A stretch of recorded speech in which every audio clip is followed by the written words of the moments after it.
Uh-oh. I'm invisible. Invisibile. One sec, folks. Let me get this camera kicking. Some people will be like, is this recorded? Or how do we know this is live? And I'm like, well, you know it's live because this is all sorts of wacky camera stuff going on. Here we go. We're almost there. Let's see. Maybe we'll use camera number 2 for now, just to make sure we're good. Okay, so for now we'll use this camera. Why can't you see me? Folks, it's very nice to have you here. I'll tell you that much. Oh, I see why. Okay. I'm teeny tiny.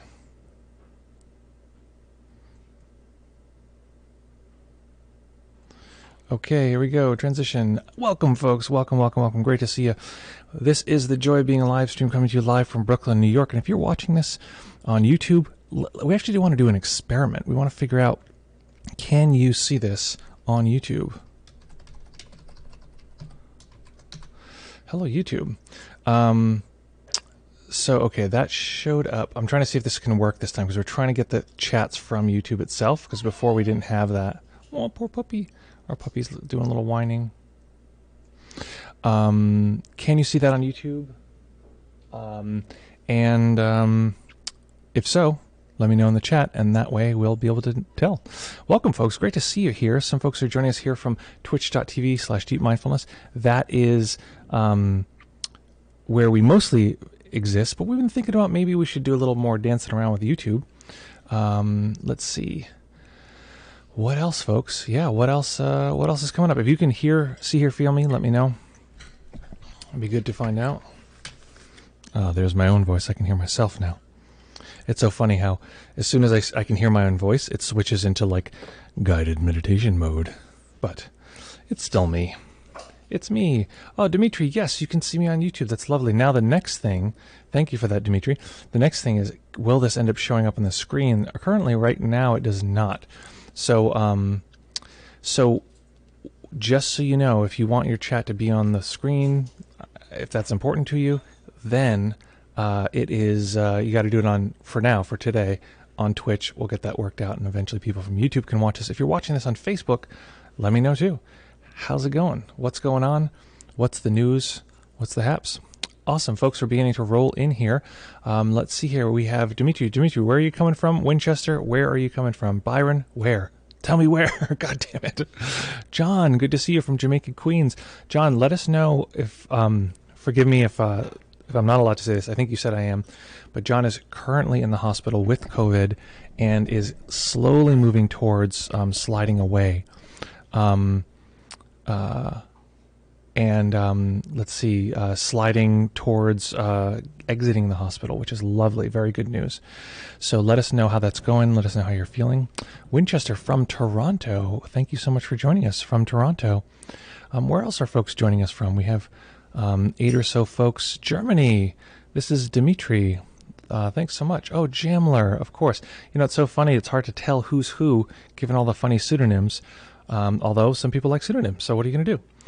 So, Dimitri, Jamler, welcome. Lovely to see you here. If you remind me enough times, my mind will actually switch the word Jamler22 and read it as Dimitri. Let's see here. Greetings from London, 2020 CL. Great to see you here. Chris Perrier, welcome from Australia. So nice to see you. Nick from Sweden. As always, Nick is a longtime friend. Nick has been our co-host here many times. This is currently Nick, which, hold on one sec.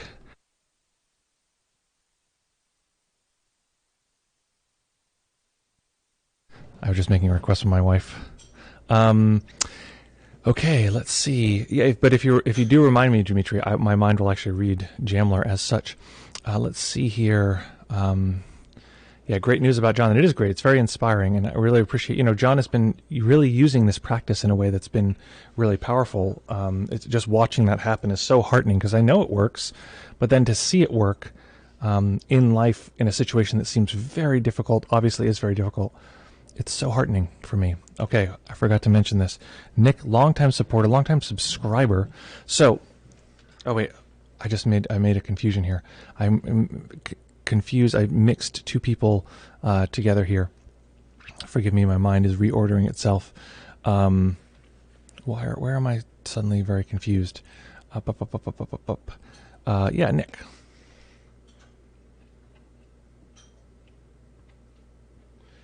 Nick, longtime supporter, subscriber.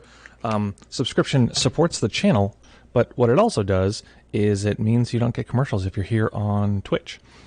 I am curious, though, if folks can see this, if you're seeing this, if you are seeing this on Facebook, let us know.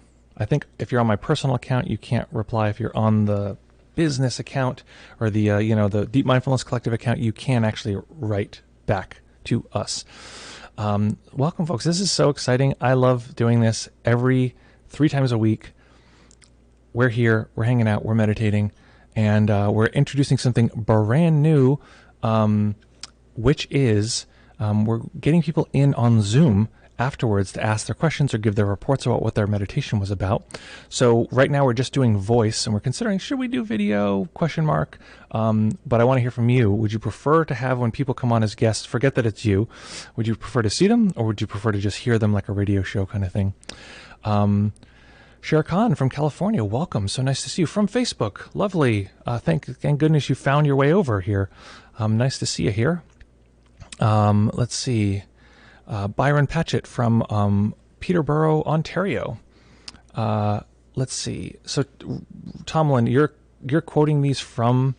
Oh yeah, I'm getting those. Just so you know, I'm seeing those. I saw Byron's quote, so I'm actually seeing the things from Facebook and from Facebook on our Deep Mindfulness Collective page.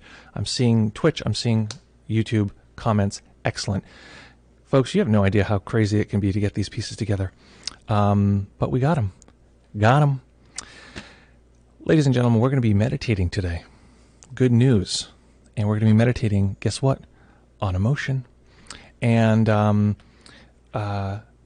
emotion is so rad and great as a process of knowing the world. Here's what I want to say about emotion. If you can detect emotion in your body right now, you're in the probably 33 percentile. Very rough number there, not research-based, more personal, anecdotal. But many people can just detect emotion in their body right now. And we want to make sure we're talking about a body sensation itself rather than any particular mental state. Often people confuse emotion and thought. Their sense is like, I think this guy, or like, I feel like this person's a jerk. And it's like, well, that's more of a thought or a judgment. Or they say, I think I'm really sad. And so that's more of a thought based on a body sensation of sadness. Rory is joining us. So lovely. Rory, thanks for joining us. This is 2 streams in a row now. We got Rory as our guest here. Let's see. Tamalan, just so you know, I'm seeing these from YouTube. You don't have to quote them, but I do appreciate that. It's very kind. Oh, you're doing it so they appear on the screen. That's very kind. We can skip that. Don't worry about that. That's a lot of work. So emotion is so common, people are very unfamiliar with this. You ever had a conversation with someone, or here's a better opposite example, not someone who is emotionally tuned, someone who's very unemotionally tuned, like a weirdo. We have them on the subway all the time, where they're like, hey, how's it going?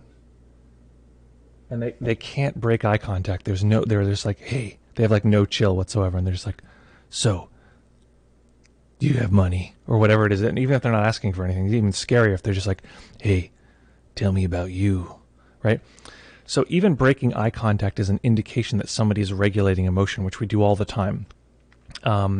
When we're talking to someone, we're like, oh yeah, cool, how you doing? That's great. Oh, nice to hear about you and your family. Okay, cool. And what's the other thing? And we break away for a moment because it's actually too emotionally intense to just stare and stare and stare. So we're regulating emotion at that subtle of a level all the time.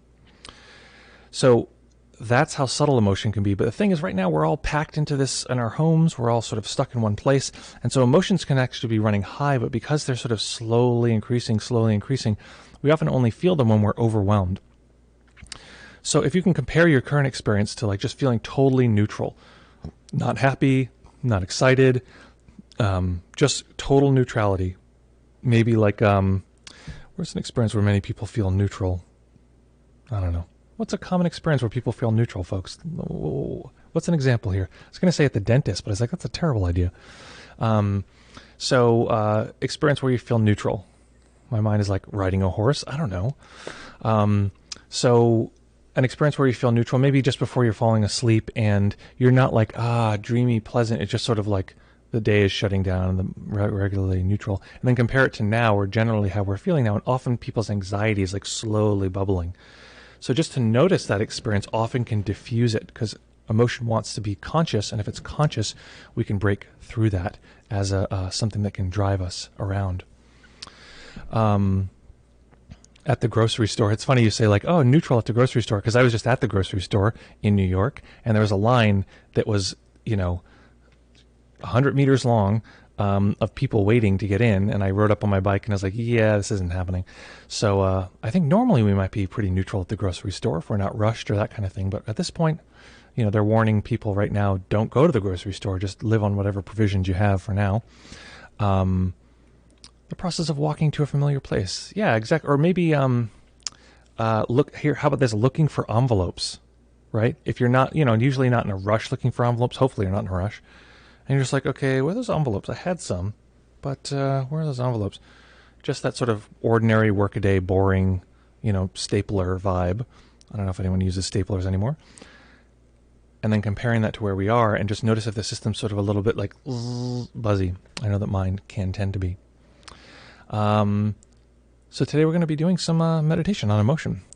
So find yourself a very nice, comfortable position that you can maintain for the duration of the sit. I'm going to encourage folks, especially for clarity purposes, to stay entirely still for the duration of the sit. What this does is create a kind of feedback loop, because there might be emotion or instinct to move, and that will be very clear and come to the surface if we're actually not moving. We're allowing the body to be still. But of course, you're not in meditation detention, unless I find out what you've done, and then you'll be in meditation detention all week. Just kidding, but we are very happy to know that we can move and adjust if we'd like to, but if you'd like to be still and chill out, that's also fine as well. So finding that nice, comfortable position.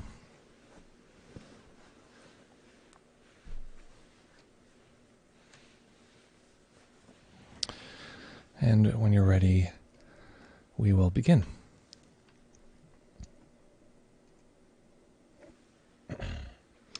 Be sure to take any final sips of your beverage.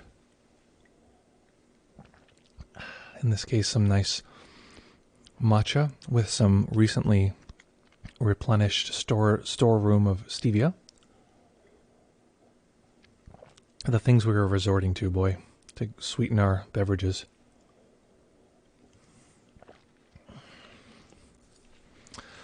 So finding that nice, comfortable position, doing any adjustments you need to allow the body to be comfortable.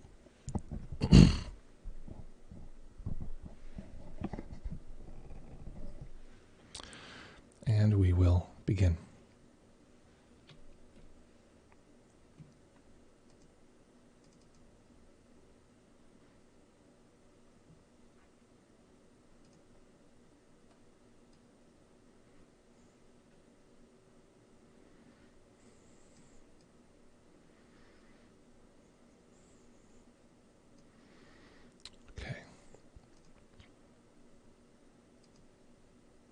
Fix the timer one more time.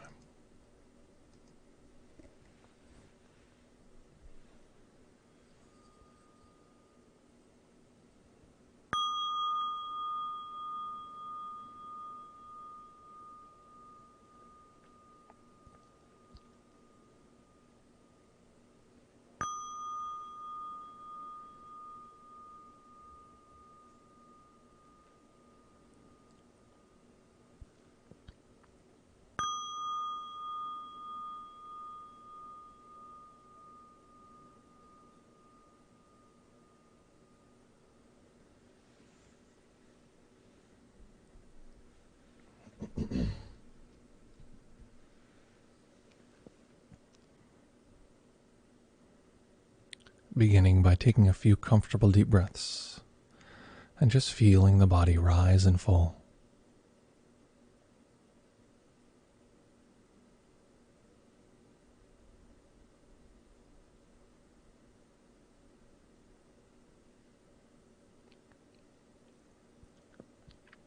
Each time we arrive at a meditation, we arrive with the momentum of all of the previous moments. And this momentum can drive us unconsciously. And the way that we can break the unconscious momentum is by being conscious of our current experience, whatever it is. So we'll begin by sweeping through the body to be sure there's not any undue tension. But as we do this, being sure we're conscious of the experience. So starting at the top of the head, relax the brow, allowing it to succumb to gravity just by a few millimeters. Relax the muscles behind the eyes.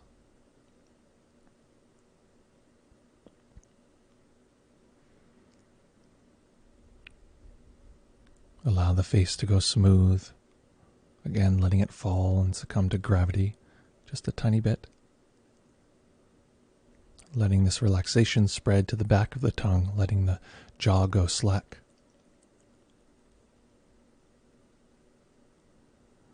And noticing any relaxing sensations in the back of the jaw as we release the jaw, letting it hang.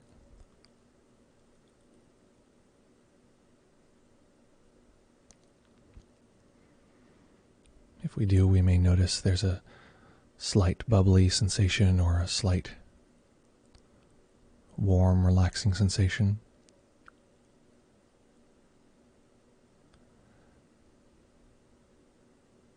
And paying attention to these kinds of sensations, these subtle activations, this kind of active rest.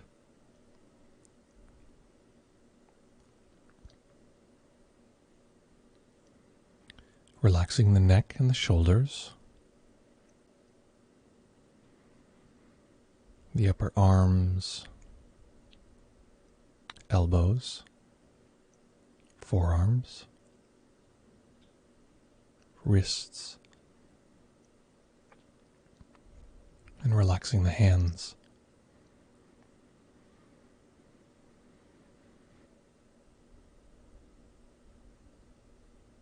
Tuning into the subtle sensations in the palms of the hands and tips of the fingers.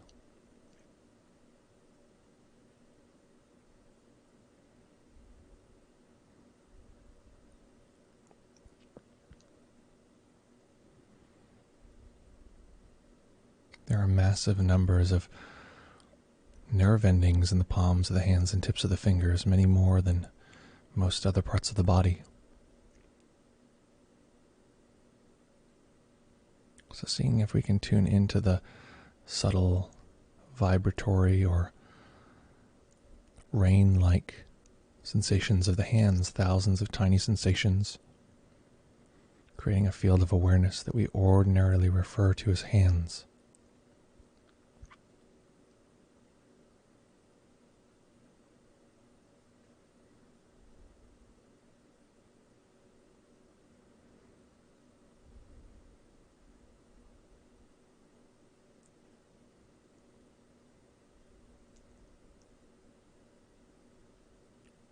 Letting go of any attempt to control the breathing, just letting the body breathe as it will.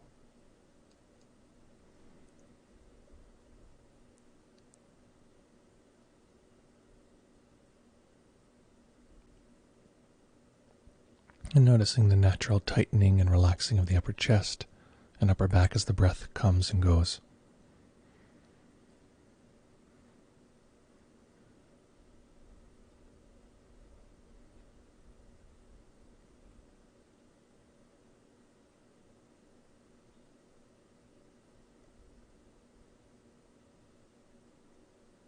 Relaxing the belly and the lower back. Relaxing the hips and the upper legs.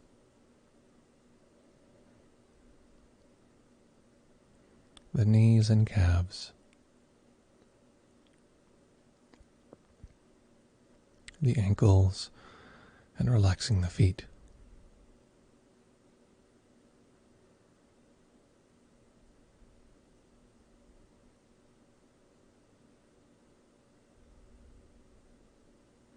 then without worrying about any particular sensation,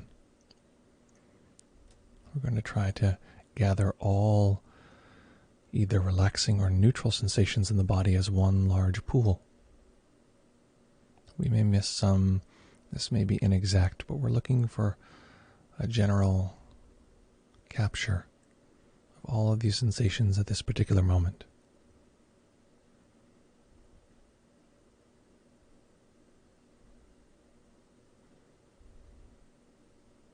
Notice there's a degree to which we have to zoom out in order to do this. We can't use laser focus. We have to get a general sense, often as though we're observing from the periphery.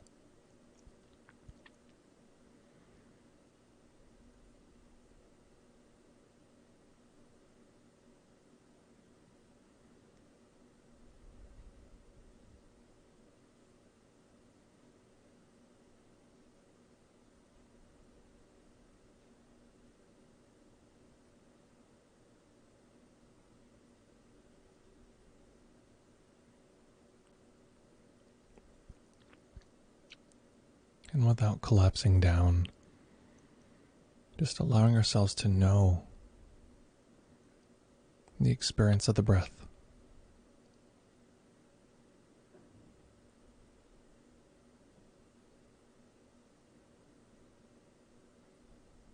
Noticing if the mind wants to shut everything else out, making the breath 100% of what we're attending to.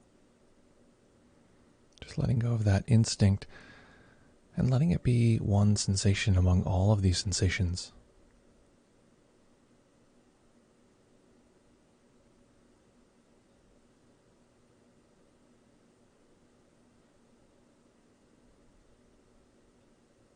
Instead of it being 100% of our attention, letting it be 20%, 30%.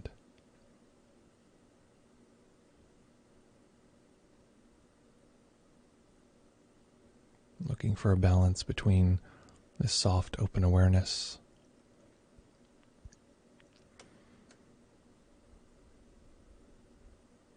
and our attention to the breath sensations, finding what percentage of each would create the greatest sense of balance, stability,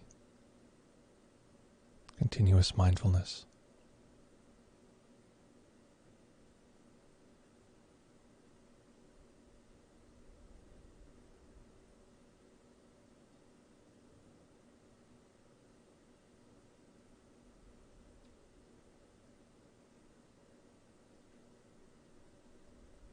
Each time we land on that balance in the mind, we can use the label all to represent all of the mind reaching this balance.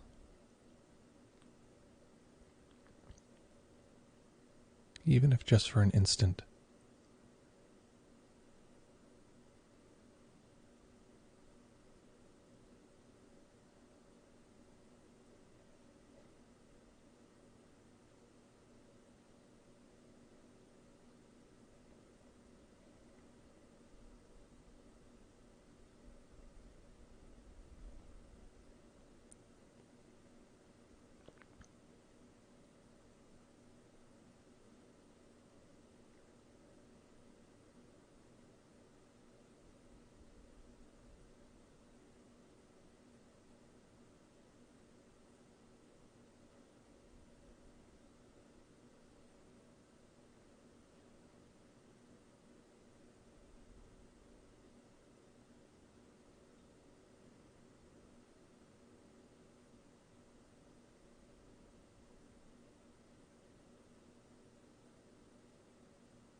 And at times, this balance will fade away. sometimes in the form of distraction or drifting. And that's fine. We only know we've been distracted once we've become present again. So cherishing that presence, rather than being concerned with the natural experience of human distraction.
Now we're going to make a slight transition,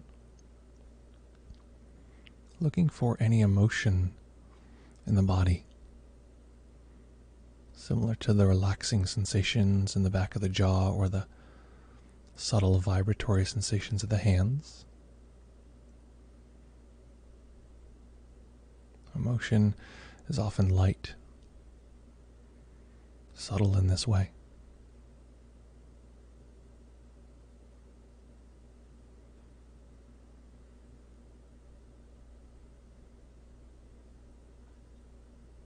If we notice any emotional sensations in the body, we can simply label these as feel mentally. Soaking in, letting go, and letting the process start over again.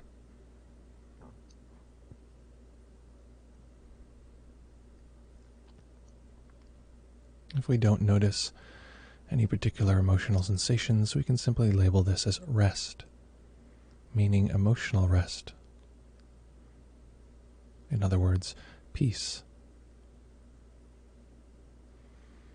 So we can either label rest or peace, referring to low or no emotional activation in the body.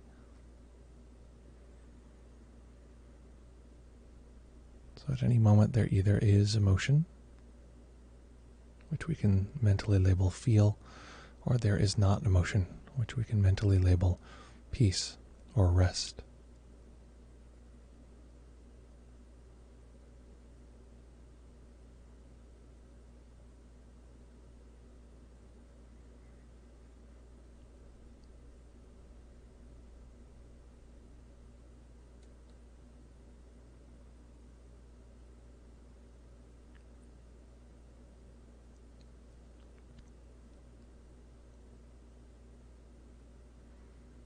I'll do a bit out loud so you can hear what it might sound like in the mind.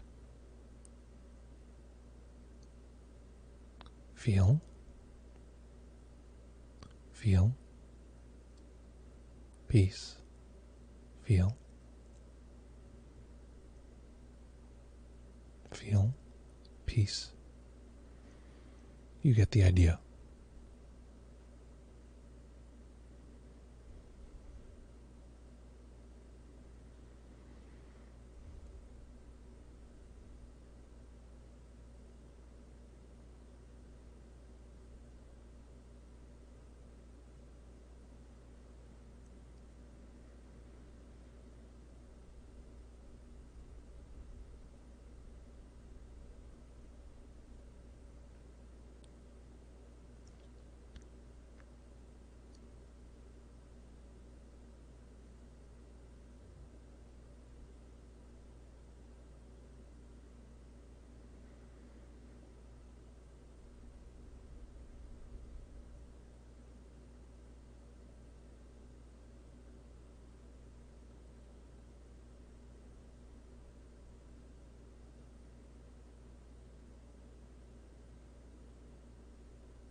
And perhaps we don't detect any emotion, but noticing if there's any judgment, annoyance, frustration, and knowing that each of these is emotional and looking for where in the body we can detect this.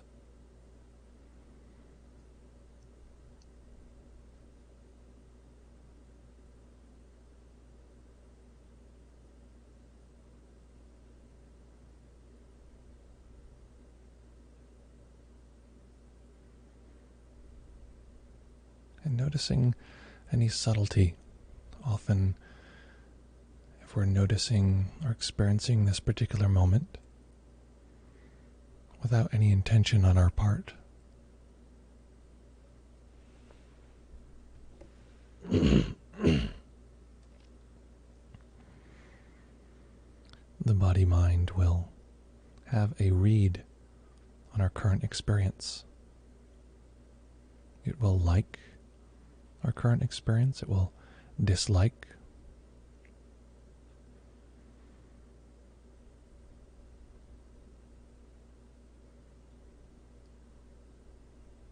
We may like that the body feels pleasant or dislike that it feels unpleasant, but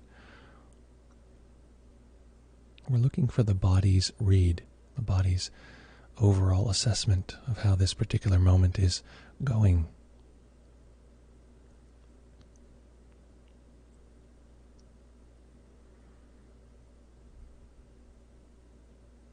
We are not simply a sheet of glass, unrelated to anything, uncaring, unmoved.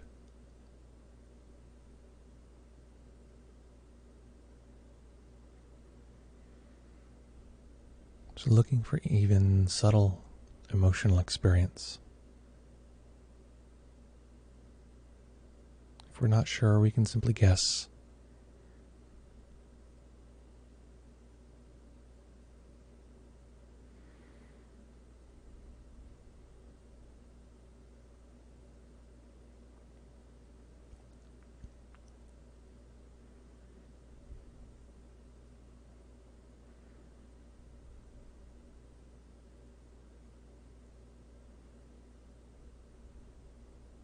Making a slight shift. I like us to pick one side, either our left or right side, and cultivate a vague sense of a caring being, a nurturing being on one side or the other. Just picking one side. It's simply a being whose presence is accepting, caring,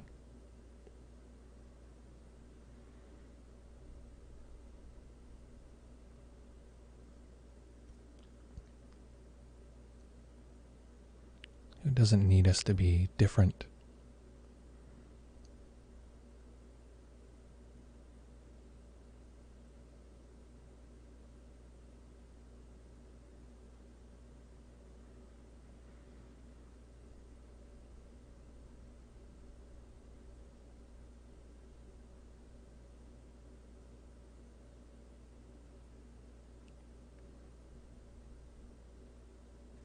We're going to see if we can increase our awareness of this person. We don't need to visually know them clearly or have a clear sense of who this is, just a vague sense.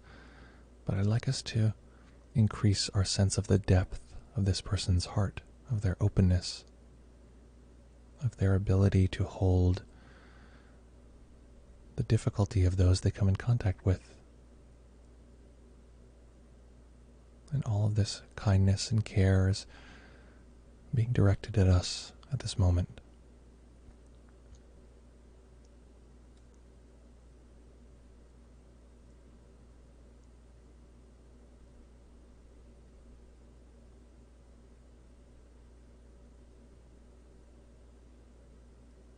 Allowing whatever vulnerabilities are within us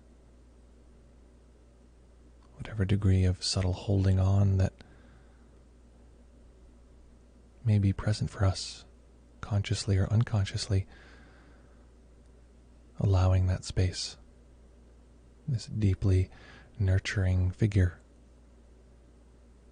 mythical in the depth of their care.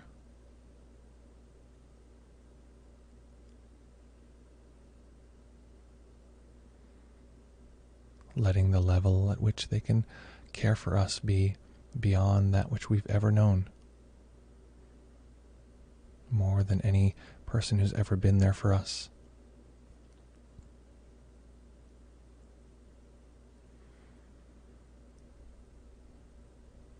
More than a combination of each of the people who've showed up in our lives.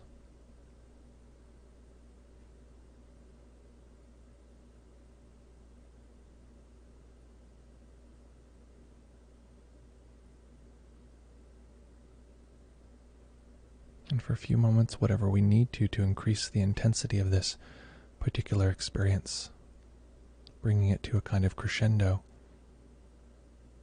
which may involve a kind of personal letting go to allow this level of care in.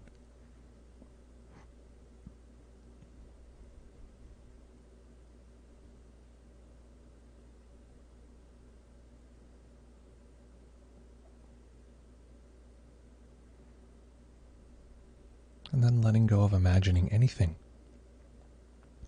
Returning to the sensations of the body.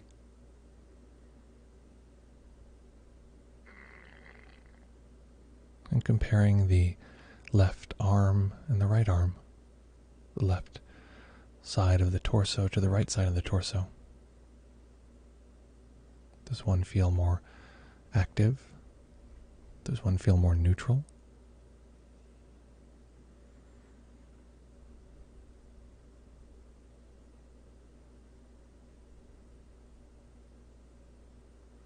And if the side where we were imagining this caring being feels more active, then we're likely feeling the emotional residue of compassion. This is the physical sensation of compassion in the body.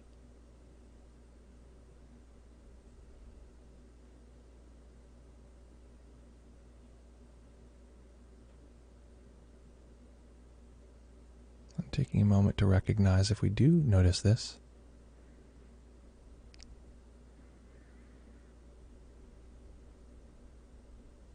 that this is part of us. We developed this relationship with this person as part of our internal memory of these different relationships. Or perhaps this didn't go quite like that. Perhaps it's simply difficult or neutral. So whatever result there is, simply observing that. Noting feel if it's emotional, rest, or peace if it's non-emotional.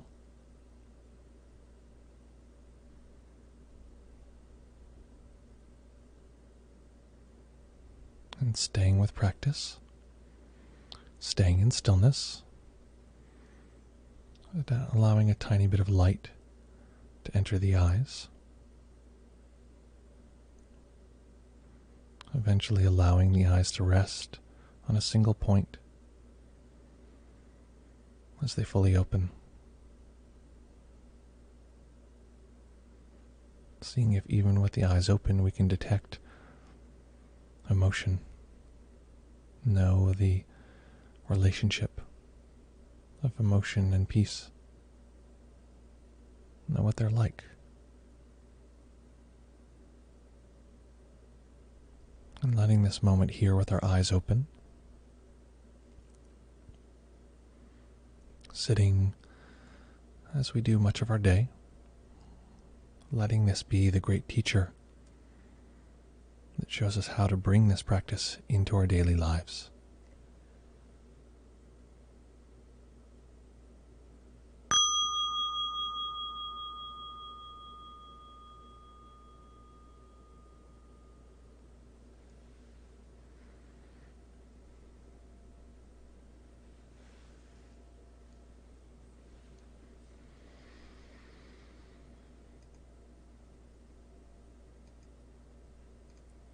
Okay.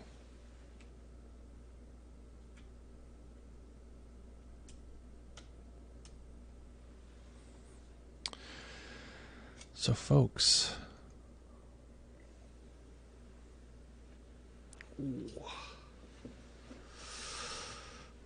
let's see here. So,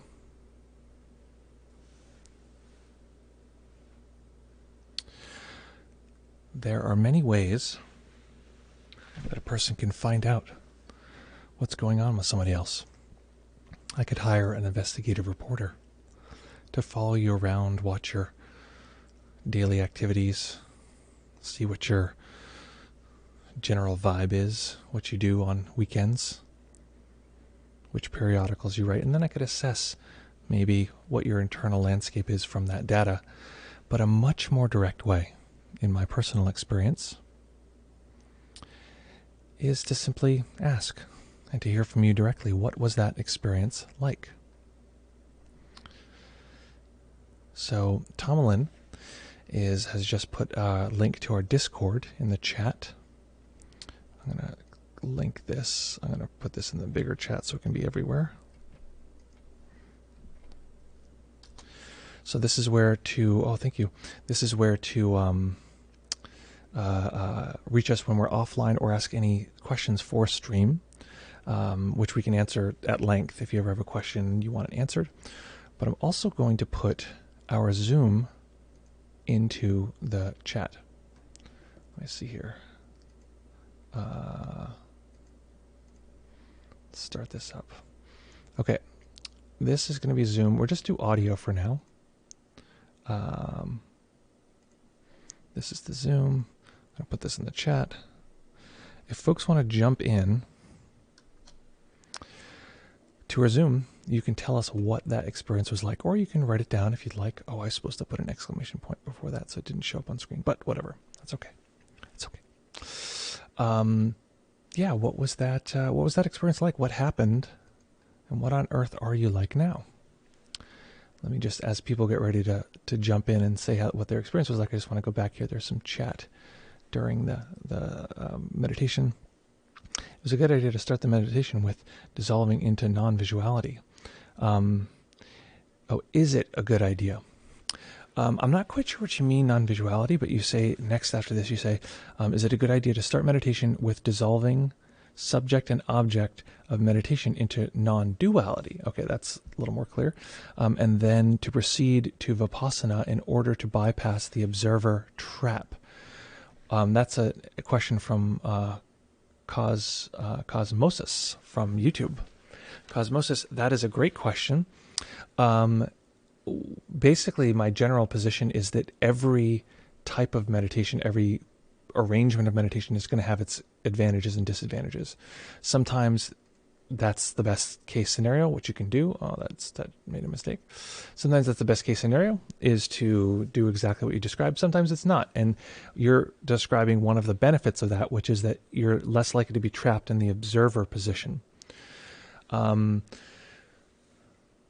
that said, one of the ways that I typically will guide people to what we might call like a sort of non-dual direction is help them experience their sensory data from a zoomed out awareness rather than a kind of pinpoint observer that's like sort of the center of all experiencing. So there's a number of ways to get to what you're describing, and that's a perfectly valid option. So that's a perfectly valid option. Let's leave it there. Tell me if you have more questions related to that. John says, thank you so much. I feel more safe and supported and at ease. Lovely. Integrating. Well, I'm very glad to hear that. What else? Was there anything else here? Well, Mad Max says there is no observer trap. Well, I don't know. Maybe there is. Depends on the person. It depends on the general experience. So let's see. No one's jumping on Zoom. That's fine. No pressure from me. Any other questions, comments, or that kind of thing coming up for folks? And I can actually check our Discord to see if anyone left a question here prior to now.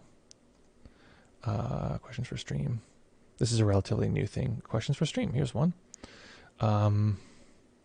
Oh no, people are just chatting. Is there a stream today? That was the question for stream. So yes, there is a stream. You're watching it. What else, folks? What else is coming up? We're having some guests coming on soon. This coming Monday, we're going to have Brian Simmons, who is the head of, I think it's the head of discipline in New York City public schools, which is like, whoa, what a strange person to have on a meditation, live stream. But let me tell you this much. Brian is a longtime meditator, very serious meditator, and he's replaced a lot of the sort of general punishment that people get in these public schools with meditation. And it's changed recidivism dramatically. So they're piloting it at some schools, and it's having a massive effect. So that's very, very interesting. He was recently in a New York Times sort of write-up about digital schooling and how meditation fits into that. So we're going to have him on Monday. And any other guests do you think we should invite? Everyone's stuck at home now, so we can sort of invite everyone. Okay, Rory's giving a report on the meditation. My emotional experience was very subtle, but a couple of times I had a big kriyas shaking me. So if folks don't know, kriya is just an involuntary movement of the body, sometimes vocalizations. I think the vocalizations might have a different name, but they're kind of in the big category of kriya. But so you can be sitting and all of a sudden the body will sort of jolt, especially sometimes when you're working with emotion, the body can like push through and process a bunch of emotion at once. And, with our puppy, it's really helpful because puppies don't have all of the sort of hindrances that humans have. So what can happen is, if a puppy is sort of shocked or surprised, or sometimes what I notice, if I bump into my puppy, I'm sort of walking, I almost step on the puppy and I jump and the puppy jumps, the puppy will then shake it off. And that's very, very skillful for us to do. It's one reason why physical activity is a really great idea. And I personally like ecstatic dance as a way to process emotion in the body. And to physically move the body in order to process through emotion. Did anyone struggle to feel emotion, to detect anything? Because that's often the other side of it. The 30% of people can detect it easily. 30% of people are just like, nope, I don't feel emotion except for overwhelm. And then there's a small percentage of people who are just sort of unsure. So is that anyone's experience there? Cosmosis says, thanks for your help. Well, thank you. Thanks for being here. That's a great question. And it's very interesting to talk about non-dual and how we get there and the different ways that people explore these different pieces. So thank you for that.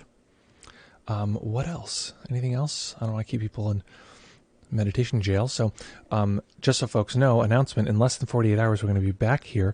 I'm trying to convince Raquel to come and be on the stream, which would be fun and exciting. And what else? We're about to launch a couple more classes. If you're not on our email list, Tomalin in a moment is going to put a link to, actually, you know what I think? Let me check this. Oh my goodness. Okay, so actually the link just got posted on its own. It just mislabeled. So this link, which I'm going to put in the right so everyone can see it. This link will bring you to give you our 15, it says 7, but it's our 15 guided meditations. And if you get those, that we ask for an email, you can put a fake email, but if you don't put a fake email, that puts you on our list and we can tell you about the new classes we're about to launch. We're relaunching the Progress of Shinsight. So it's the Progress of Insight, the classical map of awakening from the perspective of Shinzen Young's meditation material. And then another one we're launching is Beginner's Guide to Advanced Meditation, which is if you're unfamiliar with meditation or you haven't done it before, that's going to be a lot of fun. And then we're talking about doing a multiple self model internal family systems intensive. That's the general breakdown. So if any of those sound interesting, click that link, get those meditations, you'll be on our list, and then we can tell you about all that's going on. We don't do a lot of spam, we barely write anything. And when we do, we always try to make sure it's like real valuable. It's like a lot of good things, or, if we have a new video coming out, sometimes we'll tell you, hey, we got a video on whatever thing. And P.S., if you have a subject you want talked about at length, just tell us. And so few people actually interact in that way that it ends up that the people who, the squeaky wheel gets the oil. We make videos on the things that people are interested in. Patrick Moore, good to see you. Glad you're here. Coming out of the shadows. Didn't even know you were here with us. Patrick Moore on YouTube says, crazy life situation, obviously, right now. Any general advice? I like where this is going. Any general advice about balancing, just practicing like hair on fire? Obviously, oh, sorry. Any general advice about balancing just practicing like hair on fire? Obviously, life says it is. Oh, and adapting practices to cope with this season of life. So, Patrick, actually, I apologize. Will you just clarify that a little bit? Because the hair on fire and how crazy things are both seem a little like the same thing. Like it feels like hair's on fire right now. So, do you mean just general practice and how crazy things are now? But just if you can clarify that a tiny bit, it'll help me answer the question. Sher Khan, how's my practice? Well, thank you for asking. And before I dive into that, David Z, welcome. Good to see you, David. Coming over from Twitch. It just says hello. Well, hello to you. Great to talk to you. Great to see you here. So how's my practice? My practice is actually going really well. Something I realized, I'm sort of in a very good position because my job is to meditate. My job is to help guide people. So I don't have a lot of choice. And 3 times a week, I have to do this live stream. And many times a day, I have to work with people one-on-one. And then we have our classes and we have our, various things. And I talk to other teachers about what they're doing. So my life is very much seeped in meditation. And that's very lucky. And it's also very powerful. It's very transformative. So that my practice is going quite well. In particular, if I can give like a more personal sort of answer, what's been becoming very clear for me is that this sort of insight around that all of the fiber of our material or all of the fiber of our sensory experience is the same material, whether it's organized in something weird and transcendent, spacious, or it sort of reorganizes in our ordinary solid sense of space. And I've always sort of known that. I've always sort of known like, oh yeah, sure. This material, the sensory material, that's all there is from, meditating for some time.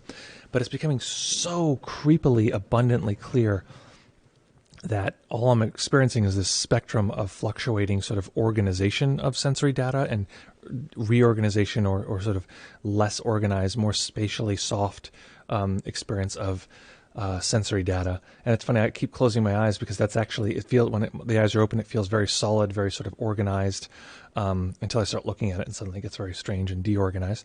But, and then I close my eyes and it's all such like a soft mental frame of like where everything is and everything feels much softer. But to recognize that they're the same material, it feels very poignant, feels very central for me right now. Okay, Patrick says, I'm practicing like crazy. Great, good to hear, because it seems like I need the fruits more than ever. Well, listen, hey, I'm with you there. I wonder if I should also be aiming specifically at the stresses of the day. So the question is, Patrick is practicing a lot, which is good, and trust me, the people I can see a lot of different people's experiences because I talk to a lot of different students. I might be wrong, and this might be totally biased, but the people I see who are practicing more are handling this much better. So that's just a little pro tip, or practicing at all.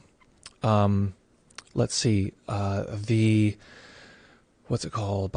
Is, so should you direct them directly at the stresses of the day? Yes and no. You already are. By practicing a lot, the system is actually metabolizing what's happening in the stresses of the day.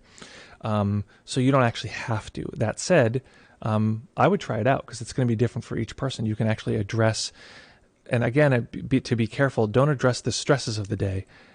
Address and observe the experience of those stresses on the body-mind.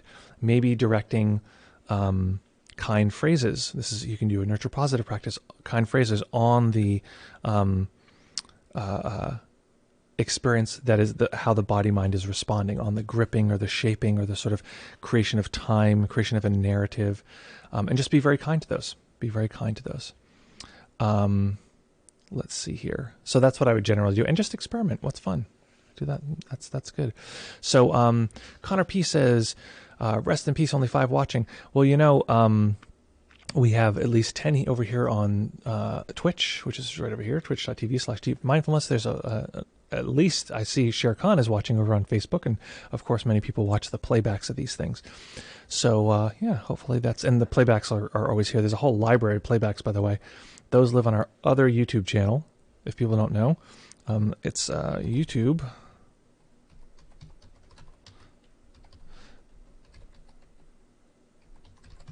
youtube.com/deepmindfulness2.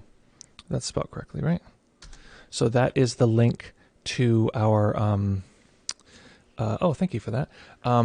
That is the link to our second YouTube channel that I just popped in there. Where did it go? Did it disappear? Or did just a bunch of things come through all at once? Oh my god, there's like 1,000 things just like popped up in the screen. Oh no, I think they're repeating. I don't know. Maybe it didn't appear. Oh, it's at the bottom. Oh, well, anyway. So, I'm a little lost suddenly. Okay, practice crazy. Okay, so David says, in this crazy time, I started to do, and Patrick, tell me if that answers your question. I'm happy to go further if you'd like. In this crazy time, I started to do an hour-long meditation on flow and expansion contraction, which if anyone wants to know what that is, I can explain the details of that terminology. Finally found a rhythm for it. Nama-rupa practice really helped.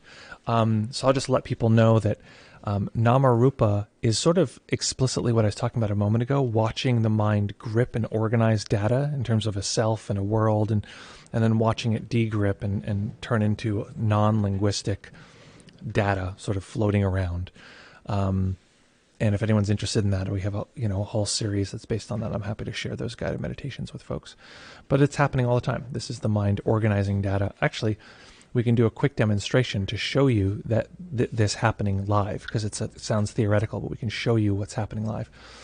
Many of you have maybe seen me do this before. Pick an object that you can look at and look at how, yeah, it's pretty clearly an object. There's no real question there. It's pretty solid.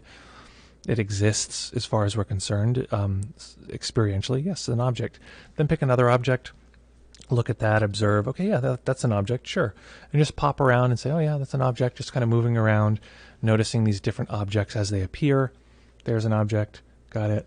There's an object, yep, okay, cool. Yep, there's an object.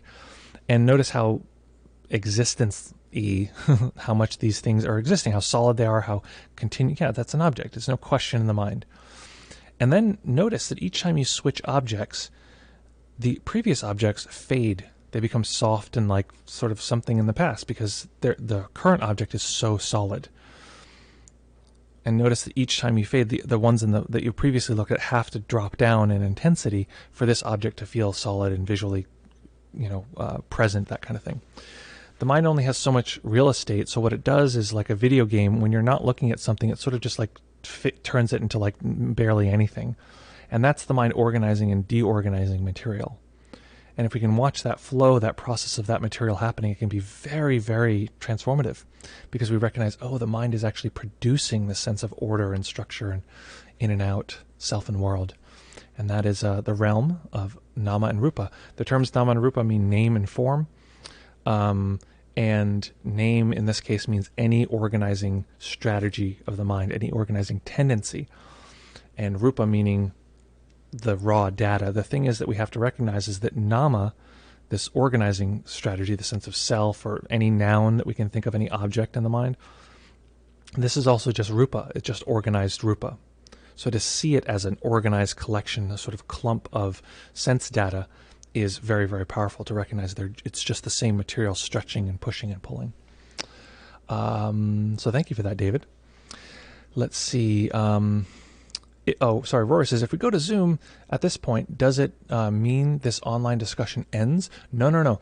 The Zoom will be on the stream, so we'll actually hear your voice on the stream. So if you go to Zoom right now, which I think we just, we put that link up there. If you go to Zoom now, it will simply mean that we can hear you and we can chat on stream about your experience. Let's see. Cosmosis says, have you put in time into practicing jhana specifically? Yes, I have. Is it worth doing some shamatha, meaning concentration sometimes you can call it that, or balance of mind, or pure insight? Is it worth doing more shamatha or pure insight? Okay, one or the other. Have you experienced the dark night? Yes. Phases in your practice, and how do you deal with it? Okay, there's several questions in there. Have I done the jhanas specifically? Yes, I have. I find them interesting. They're not the majority of my practice. Not specifically. They sort of come up naturally, but they're not. What I found is that just jhana, and if people don't know, we're talking about concentration states, so or absorption states. You've probably had the experience of doing some. I do this because often this is how we get really absorbed. We're doing something and typing, and Photoshop is where I get very, very absorbed. And we get absorbed into a project or even into a conversation. It feels like things shift, like time stops, or we just feel so locked in. So that's part of it. That's part of the first, first area of jhana. But what we're doing is, in a sense, there's a degree to which we're knowing that the mind is doing this. We're observing the mind gathering in these different ways. And you can do this by observing any particular thing. It's often helpful to do so by picking something that's relatively stable to do that. What I find is that if I'm just doing jhana and not doing kind of the vipassana stuff, for me it feels very light. It's interesting to actually be like, oh, okay, the mind does these things, and then do them, and then realize, oh, it actually did those things. It's not like a theory. It actually organizes in these ways. That's very interesting. And also, if you're doing jhana work, it's very helpful for sleep meditation, which I can discuss. What is sleep meditation? Basically, just meditate a lot before you go to sleep, when you wake up in the middle of the night, before you get out of bed, and the system will start bleeding meditation into sleep. Jhana is very good for that, because a lot of the places that you go in your sleep are in that realm of sort of jhanic material. So that's sort of what we could talk about as jhana. And often people are drawn to those in part because they sound so cool and groovy. And they can be extremely surface level in my experience. They can also be very deep, but I find that the depth experience tends to come with them being connected to and married to, let's say, okay, so it says it will start soon. So let me, okay, so you can't get into Zoom. It says I'm turned on. Maybe I'll try to turn on a different camera. Yeah, let's try to turn on this camera. Video will not start. All right, whatever. Okay, so let me know if you can get onto Zoom. If not, then maybe someone can test that. For now, I'll try to answer this question. So specifically around jhana, the next question you had here was, is it worth doing more insight or more shamatha? Honestly, it's up to you. It's whatever you're interested in. Interest is pretty important to drive practice. I like insight meditation more. So even when I'm teaching jhana material, I tend to want there to be a insight component there. One of the best ways I've actually taught personally that I like to teach jhana is actually through metta practice, loving kindness practice, because that can be a kind of jhana, but it's also very fruitful because we learn these compassionate experiences along with the insight material that comes with a metta mind state practice, which is the metta practice I learned in Burma versus the common one that's here, where you pump up positive emotion and pump up lovely feelings. It's more about the mind and this kind awareness, connecting with this larger awareness, and then going into jhana through that. So that's personally my preference. Have I experienced dark night? Yes. Once you get familiar with it, dark night material is happening off and on all the time. The way I would describe it simply is that the system is discovering a new level of freedom. That freedom requires us to be less moored in our ordinary self-world kind of duality, and that's scary for some parts of the self. And so for those parts of the self, they sort of take over often and are like, what do I do? What do I do? And get really freaked out. Okay, I joined Zoom. Okay, let's see if I can see you on Zoom here. Oh, yes, 2 participants. Excellent. Okay. So 1 second, Saivash. Let me just finish this question. So once you get used to that sort of push and pull internally, it just becomes part of the kind of fabric of our experience. And then the key is to be in that and not let it take over your life or like drive you to be like, everything's a bummer or everything's so frustrating and agitating, which my system just will tend to do automatically. So that's the way it shows up for me. But yeah, dark night experience is very common. And how do you deal with it? Honestly, it's a disappointing answer, but you treat it like everything else. You just use it as a meditation. And I think one of the things is, before I guide people into some of the more weird territory of meditation, we typically sit down and get very clear on their life. And do they have support? Do they have those around them that they love and have contact with? Do they have appropriate therapy? Do they have support for any underlying trauma, this kind of thing? And so that is very, very important, because when you get to this material, all of our stuff can come to the surface. So if we don't have appropriate support, it can be very destabilizing. So that's something that I very much make an effort to be sure that people are safe or comfortable with, and that actually resolves a lot of the issues. And then you just treat it like another meditation experience. Okay, so we're jumping over to Zoom here. Saivash, let me just jump you in here. I'll unmute you. Welcome. You are now, should be audible. Are you there?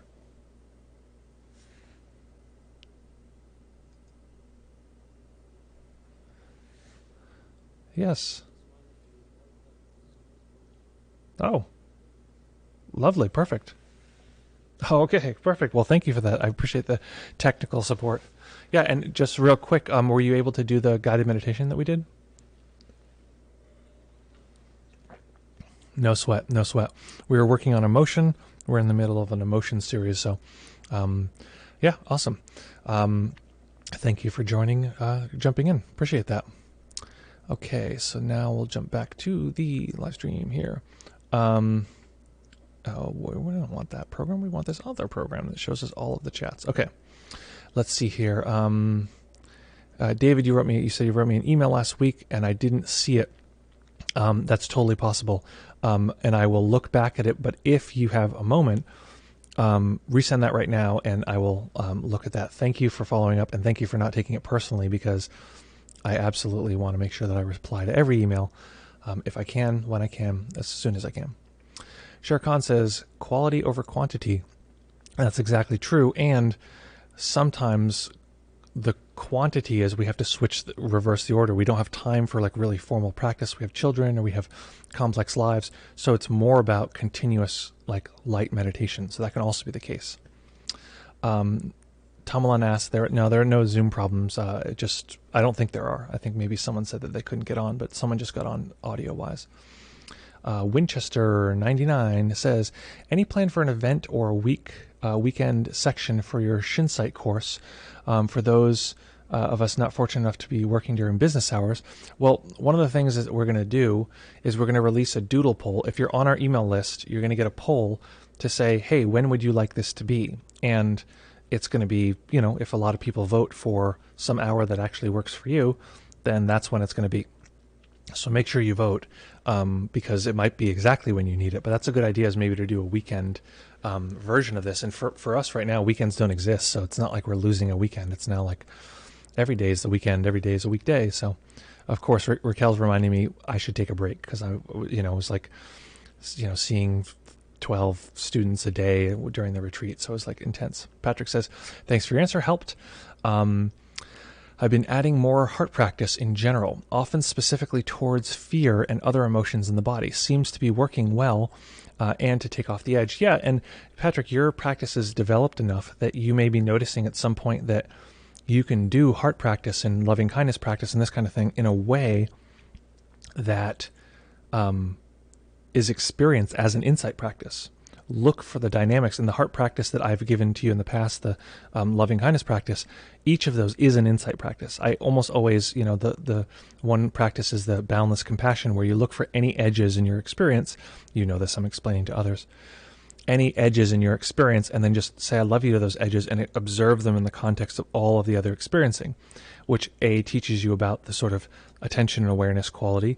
B, shows you that this material is just organized and sort of lets you sort of zoom out from there and have this sort of boundless compassion that can spread and permeate through any experience, which also teaches us about awareness and the power of awareness to sort of break through these sort of hindrancy instances, and teaches us how to have this lovely continuous compassion, which is not only very important on its own, but if we're doing a multiple self model and we're observing and experiencing these different parts of ourself, which is part of what's happening in a dark night experience, you can also use that kind awareness to navigate these different parts that are pushing and pulling, depending, etc. So that's great. I'm glad to hear that you're getting some of that. Chris Perrier says, Janusz, I can't get Zoom to work. Uh-oh. It says it will start in a few moments. Interesting. Okay. I don't know why that says that. So someone was able to get on. Maybe if you want to try again. Maybe it was just a sort of a blip. Luciano is here on oh, someone came and went. Okay, that's no problem. So I got to get some system where I can hear when people jump in, because there's somebody waiting and we didn't get to say hello. We'll figure it out. We're getting there. Let's see here. Jumping back to comments. Thanks, Luciano, for joining, and now we just missed you. Let's see. Peace, brother. Well, good to see you, ShareCon. Thanks for joining. Morton says, I joined the Zoom. It is audio only, and the video is not on. My video is not on because the cameras interfere, and if I put both on, I'm supposed to have two cameras, but one is being funky right now. I don't know why. If I put both on, it'll cancel the other one out, so I can't put my camera on right now, but you can watch me. I'm visible right here. Let's see. Oh, you couldn't hear him when he was on. I know why that is.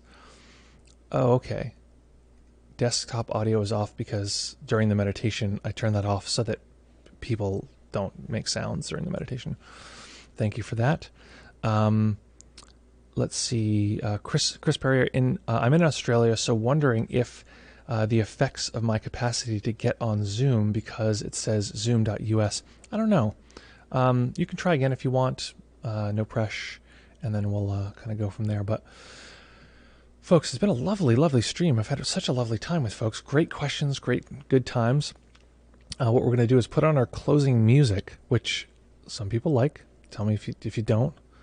We'll do something, but some people like it.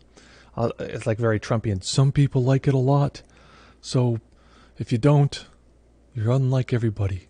No, I'm just kidding. So I'll put on the closing. Now that's the timer.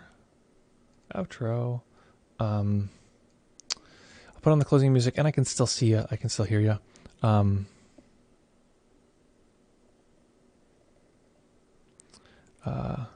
No, people can use Zoom from all over. That's generally the case. Okay, great. So here's the closing music. Folks, so lovely to see you. As always, what a great time. Thank you so much for joining. In less than 48 hours, we're going to be back here with more meditation, more conversation, having a good time, and so glad to be a part of this community. So glad that you are the voice here, and you can hear exactly what you're, what's going on with you. Thanks so much for being here. Thanks so much for telling me about your practice. Thanks for folks joining on YouTube. Thanks for folks joining wherever you're joining from. 2020 CL says, thank you, everyone. Thank you, as always. If you haven't jumped on the email list, feel free to do so, which will not only support you these 15 guided meditations, but will also get you to know when the classes come out, which we're very excited about. So less than 48 hours, we'll be back here to do a little meditation, hear about what's going on. And if anyone wants to jump on our Discord, Tomlin will probably link that in just a moment. You can ask questions and we will answer them on stream. If you can't be here, if you're watching during the playback or whatever, jump on our Discord and we will answer questions from the section marked questions for stream. If you want to follow us and have alerts when we go live, feel free to follow on Twitch. Feel free to subscribe on YouTube. Yeah, good times, folks. Thanks for joining. Lovely to see you here. And look forward to seeing everyone very, very soon. Okay, folks.